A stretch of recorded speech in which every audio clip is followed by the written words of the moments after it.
پارہ نمبر 3 سورہ آل عمران آیت نمبر 2۔ اعوذ باللہ من الشیطان الرجیم، بسم اللہ الرحمن الرحیم۔ اللہ، اللہ، لا نہیں، الہ کوئی الہ برحق، یعنی کوئی سچا الہ نہیں ہے، کوئی سچا الہ الا مگر ہوا وہی، یعنی وہی سچا الہ ہے، اس کے علاوہ اور کوئی نہیں۔ الحی زندہ ہے، القیوم قائم رکھنے والا ہے۔ یہاں اللہ تعالیٰ کے دو نام آئے ہیں، حی اور قیوم۔ اللہ تعالیٰ وہ ہے جس کے سوا کوئی معبود نہیں، وہ زندہ اور سب کا نگہبان ہے۔ اللہ، لا الہ الا ہوا، none has the right to be worshipped but he, the ever living, the one who sustains and protects all that exist۔ اللہ تعالیٰ وہ ہیں جس کے سوا کوئی معبود نہیں، وہ زندہ اور سب کے نگہبان ہیں۔ یہ آیت اللہ تعالیٰ کا انٹروڈکشن دیتی ہے، توحید کا پیغام دیتی ہے، یعنی توحید یعنی ایک اللہ ہے، کہ ہم جس کی عبادت کرتے ہیں وہ ہستی کون ہے۔ توحید یعنی ایک اللہ کی عبادت کی طرف لے جاتی ہے۔ اس میں اللہ تعالیٰ کے دو نام ہیں جو اسم اعظم کہلاتے ہیں، یا حیو یا قیوم۔ اگر ان ناموں سے اللہ کو پکارا جائے تو دعا قبول ہوتی ہے۔ اللہ لا الہ الا ہوا، اللہ ہی معبود برحق ہے، اس کے سوا کوئی معبود نہیں۔ جن کو لوگ اللہ کے سوا پکارتے ہیں وہ باطل ہیں، باطل یعنی جھوٹ ہیں، سب جھوٹ ہیں، وہ ہیں ہی نہیں، لوگوں کی صرف امیجنیشن ہے۔ کوئی اللہ کے سوا لوگوں کی پکار نہیں سن سکتا، کوئی اللہ کے سوا کسی کی مراد پوری نہیں کر سکتا۔ صرف ایک وہی خدا ہے، اس کے علاوہ کوئی بھی نہیں ہے۔ جب ہم کہتے ہیں لا الہ الا اللہ تو ہم کہتے ہیں اللہ کے سوا اور کوئی ہے ہی نہیں۔ لا نہیں کوئی الہ خدا، یعنی ایسی کوئی ہستی نہیں جس کی عبادت، محبت، تعظیم اور عزت کے ساتھ کی جائے سوائے اللہ کے، یعنی اللہ کے سوا کوئی ہے ہی نہیں، یعنی نہیں ہے کوئی الہ سوائے اللہ کے۔ الہ کا مطلب ہوتا ہے وہ جس کی عبادت کی جائے، تو اللہ کے سوا کوئی ہے ہی نہیں جس کی عبادت کی جائے۔ یہ وہ کلمہ ہے جس کے بغیر کوئی مسلم ہو ہی نہیں سکتا۔ جب کوئی دوسرے مذہب سے اسلام میں ریورٹ ہوتا ہے تو یہ کلمہ پڑھایا جاتا ہے، یعنی شہادت دلوائی جاتی ہے کہ اللہ کے سوا کوئی معبود نہیں اور محمد صلی اللہ علیہ وسلم اللہ کے رسول ہیں۔ یہ ہمارے دین کی بنیاد ہے۔ جس کسی کی زبان پر موت سے پہلے یہ کلمہ آخری الفاظ بنتے ہیں، اللہ تعالیٰ اس کی مغفرت کر دیتے ہیں۔ یہ وہ کلمہ ہے جو جب میزان یعنی ترازو پر قیامت کے دن رکھا جائے گا اور دوسری طرف دنیا کی ساری نیکیاں رکھی جائیں گی تو یہ کلمہ بھاری ہو جائے گا، یعنی اتنا بھاری عمل ہے یہ۔ کوئی مسلمان ہو نہیں سکتا جب تک یہ کلمہ اس کی زندگی میں نہ ہو، یعنی صرف زبان سے کہہ دینے سے نہیں ہو جاتی بات کہ آپ نے زبان سے کہہ دیا، آپ کی زندگی میں یہ بات شامل ہونی چاہیے، آپ کی زندگی شرک سے پاک ہونی چاہیے۔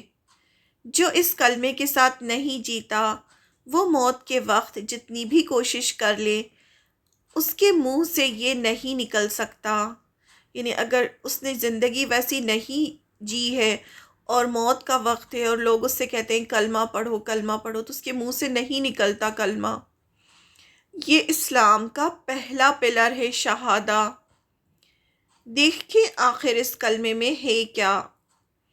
اس کو ایک سمپل اگزامپل سے سمجھا جا سکتا ہے۔ جیسے آپ کسی سے کہیں مجھے آپ سے محبت ہے، یا کسی سے کہیں مجھے آپ سے محبت ہے اور کسی سے نہیں۔ دونوں سینٹنسز میں بہت ڈفرنس ہے۔ پہلا سینٹنس شو کرتا ہے کہ مجھے آپ سے محبت ہے اور دوسروں سے بھی ہے یا ہو سکتی ہے، یعنی ہم صرف اگر کسی سے اتنا کہیں مجھے آپ سے محبت ہے، تو اس کا مطلب کیا ہوتا ہے؟ مجھے آپ سے محبت ہے یعنی دوسروں سے بھی ہو سکتی ہے۔ لیکن دوسرا سینٹنس کہ مجھے آپ سے محبت ہے اور کسی سے نہیں، شو کرتا ہے کہ مجھے صرف اور صرف آپ سے محبت ہے اور کسی سے نہیں۔ بس یہی مطلب ہے لا الہ الا اللہ کا۔ ہم اللہ تعالیٰ سے پرومس کرتے ہیں، ایک وعدہ کرتے ہیں، عہد کرتے ہیں کہ اللہ تعالیٰ ہم صرف اور صرف آپ کی عبادت کرتے ہیں، کسی اور کی نہیں۔ آپ کے سوا کوئی اور ہے ہی نہیں جو عبادت کے قابل ہو۔ جب ہم لا الہ الا اللہ کہتے ہیں تو اس کے پیچھے یہ مطلب چھپا ہوتا ہے، اللہ تعالیٰ کے سوا کسی کی کسی بھی قسم کی عبادت نہ کی جائے، نہ کسی پتھر کی، نہ قبر کی، نہ فرشتوں کی، نہ کسی پیر اولیاء کی۔ اللہ کے سوا کسی سے نہ امید ہو، نہ مدد کے لیے پکارا جائے سوائے اس کے جو حاضر ہو، سامنے ہو۔ یعنی ایک شخص آپ کے سامنے کھڑا ہے تو اس کو آپ مدد کے لیے پکار سکتے ہیں، لیکن جو آپ کے سامنے اور وہ قادر بھی ہونا چاہیے، انہیں مدد کی اس کے اندر طاقت ہونی چاہیے، یا وہ زندہ ہونا چاہیے۔ 3 چیزیں ہونی چاہیے جس سے آپ مدد مانگ سکتے ہیں۔ اللہ کے سوا نہ کسی کے لیے قیام ہے، قیام یعنی کھڑے ہونا، جیسے کوئی آتا ہے تو آپ کھڑے ہو جاتے ہیں اس کو رسپیکٹ دینے کے لیے ہاتھ باندھ کے، تو یہ بھی صحیح نہیں ہے۔ نہ رکوع، نہ کسی کے سامنے آپ جھک سکتے ہیں جیسے پرانے زمان میں بادشاہوں کے سامنے جھکا جاتا تھا۔ نہ سجدہ، کسی کو ہم سجدہ نہیں کر سکتے اللہ کے سوا۔ نہ قربانی، نہ نظر و نیاز، یعنی نظر قربانی کی جاتی ہے، نظر و نیاز کی جاتی ہے، وہ ہم اللہ کے سوا کسی کے لیے نہیں کر سکتے۔ ہر حالت میں صرف اسی سے دعا کی جائے، یعنی صرف اور صرف ہم اللہ سے ہی دعا کر سکتے ہیں، اس کے سوا کسی سے دعا نہ کی جائے۔ صرف اللہ کے گھر بیت اللہ کا طواف کیا جائے، صرف اللہ ہی کی قسم کھائی جائے۔ یہ سب بہت چھوٹی چھوٹی چیزیں ہیں جن کا ہمیں دھیان رکھنا ہے جب ہم لا الہ الا اللہ کہتے ہیں۔ نہ کسی کو اللہ کا بیٹا قرار دیا جائے جیسے کرسچنز کرتے ہیں۔ عبادت صرف اسی کی اور اسی کے لیے ہونی چاہیے، یعنی صرف اور صرف اللہ کی عبادت ہو، لہٰذا اس کے سوا جس معبود کی پوجا کی جاتی ہے وہ باطل ہے، جھوٹ ہے۔ یعنی اگر کوئی اور کسی اور کی ہم عبادت کر رہے ہیں، کسی اور کو ہم مدد کے لیے پکار رہے ہیں، کسی اور کے گھر کا ہم طواف کر رہے ہیں، کسی اور کے لیے سجدہ کر رہے ہیں، کسی اور کے لیے رکوع کر رہے ہیں، تو یہ سب غلط ہے۔ پھر ہم لا الہ الا اللہ جو کہہ رہے ہیں اس کو ہم پورا نہیں کر رہے ہیں۔ اللہ تعالیٰ ہی سچا معبود ہے۔ عیسائی جو عیسیٰ علیہ السلام کو اللہ کا بیٹا کہتے تھے، انہیں کلیئر کر دیا گیا کہ اللہ صرف ایک ہے، اور ان کا عقیدہ کہ عیسیٰ علیہ السلام اللہ کے بیٹے ہیں غلط ہے۔ لا الہ کہنے کی فضیلت، سب سے افضل کلمہ ہے لا الہ الا اللہ۔ ہمیشہ جب بھی فالتو بیٹھے ہوں، کوئی کام نہ ہو، کہیں انتظار میں ہوں، تو لا الہ الا اللہ پڑھتے رہنا چاہیے۔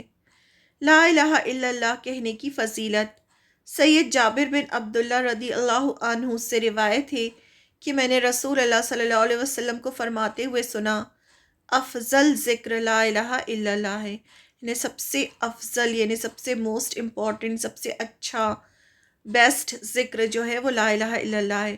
جب بچہ سب سے پہلے بولنا سیکھتا ہے تو اس کو سب سے پہلے لا الہ الا اللہ سکھانا چاہیے۔ حضرت ابو ہریرہ رضی اللہ عنہ سے روایت ہے کہ نبی کریم صلی اللہ علیہ وسلم نے فرمایا، جب کبھی بھی بندہ کبیرہ گناہوں سے بچتے ہوئے اخلاص سے لا الہ الا اللہ کہتا ہے تو اس کے لیے آسمان کے دروازے کھول دیے جاتے ہیں، یہاں تک کہ وہ کلمہ توحید عرش تک پہنچ جاتا ہے۔ یعنی اللہ تعالیٰ کو جو ہم اللہ کی تسبیح بیان کرتے ہیں، وہ اللہ کے جو عرش ہوتا ہے اس کے آس پاس ایسی آوازیں آتی ہیں جیسے کہ مدھو مکھی کی جو بھن بھناہٹ کی آوازیں، ویسی بندوں کی جو جب بندے ذکر کرتے ہیں تو ویسی آواز پہنچتی ہے. تو یہ کلمہ توحید بھی عرش تک پہنچ جاتا ہے جب بندہ کلمہ توحید پڑھتا ہے. سیدنا عبیدہ بن صامت رضی اللہ عنہ سے روایت ہے کہ میں نے رسول اللہ صلی اللہ علیہ وسلم کو فرماتے ہوئے سنا ہے، جس شخص نے گواہی دی کہ اللہ تعالیٰ کے سوا کوئی معبود نہیں اور بلا شبہ محمد صلی اللہ علیہ وسلم اللہ کے رسول ہیں، اللہ تعالیٰ نے اس کے لیے دوزخ کی آگ حرام کر دی.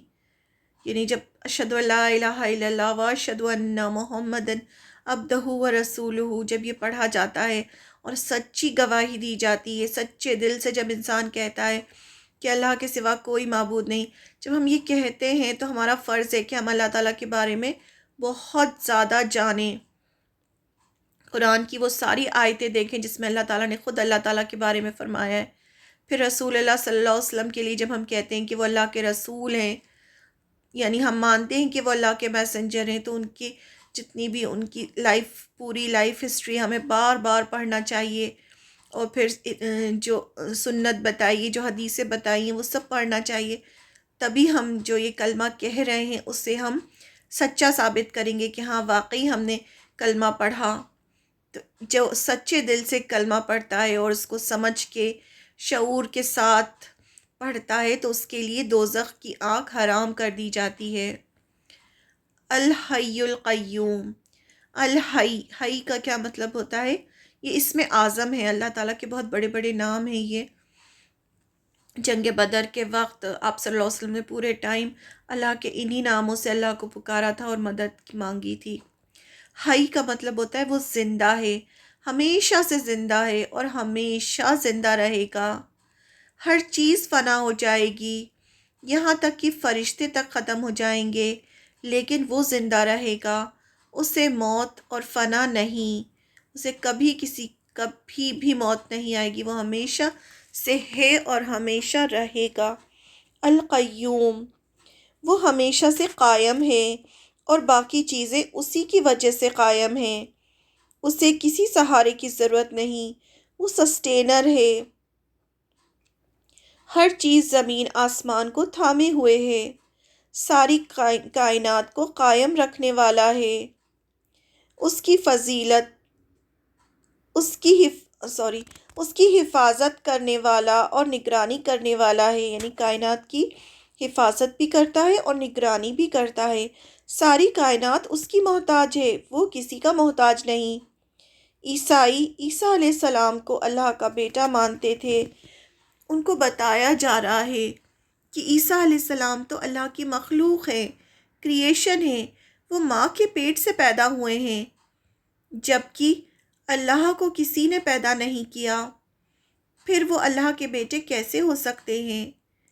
اگر وہ بھی خدا ہوتے تو ان کے اندر بھی یہ صفات یعنی کوالٹیز ہونی چاہیے تھی جو اللہ میں ہے. یعنی یہ لوگ، ان کا ایک جو گروپ ہے وہ کہتا ہے عیسیٰ علیہ السلام خدا ہیں، جو ان کا جو ٹرینیٹی کانسیپٹ ہے کہ باپ، بیٹا اور روح القدس، ہولی اسپرٹ. اور ایک جو گروپ ہے وہ کہتا ہے کہ عیسیٰ علیہ السلام اللہ کے بیٹے تھے. یا حیو یا قیوم اللہ کے اسم اعظم ہیں جو قرآن میں 3 جگہ آتے ہیں. یہ آیت 2، 3 سورہ آل عمران، 2 آیت الکرسی اور 3 سورہ طٰہٰ میں. یعنی یہاں پر آیا ہے 2 آیت جو سورہ آل عمران کی ہے، پھر 2 آیت الکرسی میں اور 3 سورہ طٰہٰ میں اللہ کا یہ نام آیا ہے. ان ناموں سے اللہ سے دعا کی جائے تو دعا رد نہیں ہوتی. جنگ بدر میں جب مسلمان کافروں کے مقابلے بہت تھوڑے تھے، آپ صلی اللہ علیہ وسلم نے انہی ناموں سے اللہ کو پکارا اور مدد مانگی. اللہ کو پکار کر آپ پوری رات اللہ سے مدد مانگتے رہے. آپ یا حیو یا قیوم اس طرح سے اللہ سے دعا کر رہے تھے. تو ہمیں بھی چاہیے کہ جب ہم دعا کریں تو اسی طرح اللہ کو اسم اعظم سے پکاریں.